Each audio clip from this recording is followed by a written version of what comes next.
नमस्कार आंगनबाड़ी बहनों, स्वागत है फिर से एक नए इन्फॉर्मेटिव वीडियो के साथ। जैसा कि आप सभी को मालूम है कि नरेंद्र मोदी का ये आखिरी बजट पेश हो रहा है और ये केंद्रीय वित्त मंत्री सीतारमण जी ने बजट को पेश कर रही हैं। तो ये प्रधानमंत्री का आखिरी बजट होगा 2024 और 25 के लिए, क्योंकि आपको भी पता हो कि चुनाव होने वाले हैं।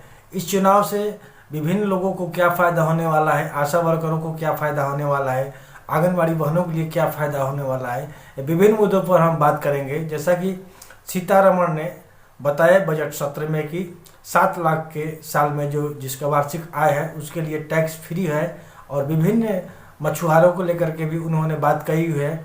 लेकिन सबसे कम मानने वाली अगर कोई है तो आशा वर्कर है, आंगनबाड़ी सेविका है और जीविका दीदी है। लेकिन आशा वर्कर और आंगनबाड़ी के लिए एक बड़ी खुशखबरी होने जा रही है, क्योंकि अब जो है आशा वर्कर और आंगनबाड़ी बहनों को आयुष्मान कार्ड मिलने जा रहे हैं। जी हाँ, जैसा कि आप सभी को ये मालूम होगा कि आयुष्मान कार्ड से क्या फ़ायदे होते हैं। आयुष्मान कार्ड से आपको 5 लाख तक के एक सुविधा मिलती है। आप बड़े से बड़े हॉस्पिटल में अगर जाती हैं, भविष्य में अगर आपके साथ कोई भी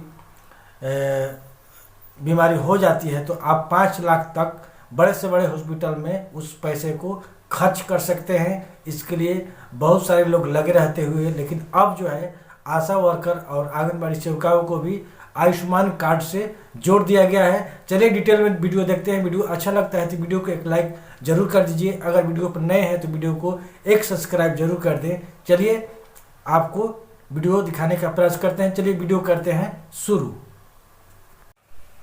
इंटरिम बजट तो है ही, लेकिन ये बजट इंक्लूसिव और इनोवेटिव बजट है। इस बजट में कंटिन्यूटी का कॉन्फिडेंस है। ये बजट विकसित भारत के 4 स्तंभ युवा, गरीब, महिला और किसान सभी को एम्पावर करेगा। निर्मला जी का ये बजट देश के भविष्य के निर्माण का बजट है। इस बजट में 2047 के विकसित भारत की नींव को मजबूत करने की गारंटी है। मैं निर्मला जी और उनकी टीम को बहुत बहुत बधाई देता हूं। साथियों, इस बजट में युवा भारत की युवा आकांक्षाओं का, भारत की यंग एस्पिरेशंस का प्रतिबिंब है। बजट में 2 महत्वपूर्ण निर्णय ले गए हैं। रिसर्च और इनोवेशन पर 1 लाख करोड़ रुपए का फंड बनाने की घोषणा की गई है। बजट में स्टार्टअप्स को मिलने वाली टैक्स छूट के विस्तार का भी ऐलान किया गया है। साथियों, इस बजट में फिस्कल डेफिसिट को नियंत्रण में रखते हुए कैपिटल एक्सपेंडिचर को 11,11,111 करोड़ रुपए की ऐतिहासिक ऊंचाई दी गई है। अर्थशास्त्रियों की भाषा में कहें तो एक प्रकार से स्वीट स्पॉट है।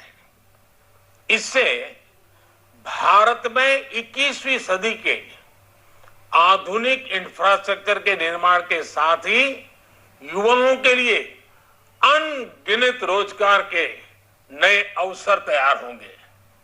बजट में वंदे भारत स्टैंडर्ड की 40,000 आधुनिक बोगियां बनाकर उन्हें सामान्य यात्री ट्रेनों में लगाने का ऐलान किया गया है। इससे देश के अलग अलग रेल रूट पर करोड़ों यात्रियों में आरामदायक यात्रा का अनुभव बढ़ेगा। साथियों, हम एक बड़ा लक्ष्य तय करते हैं, उसे प्राप्त करते हैं और फिर उससे भी बड़ा लक्ष्य अपने लिए तय करते हैं। गरीबों के लिए हमने गांवों और शहरों में 4 करोड़ से अधिक घर बनाए। अब हमने 2 करोड़ और नए घर बनाने का लक्ष्य रखा है। हमने 2 करोड़ महिलाओं को लखपति दीदी बनाने का लक्ष्य रखा था।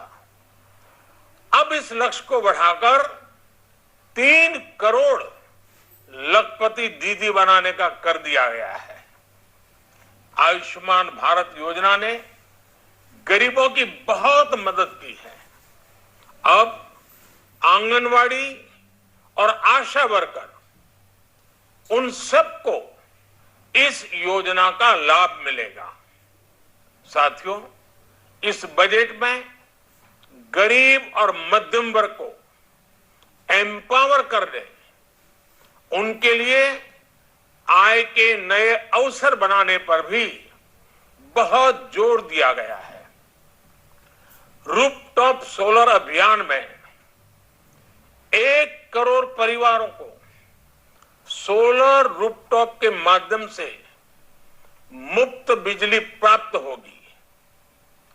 इतना ही नहीं, सरकार को अतिरिक्त बिजली बेचकर लोगों को 15 से 20 हजार प्रति वर्ष की आय भी होगी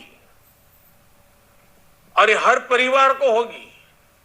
साथियों, आज जिस इनकम टैक्स रेविशन स्कीम की घोषणा की गई है, उससे मध्यम वर्ग के करीब 1 करोड़ लोगों को बड़ी राहत मिलेगी।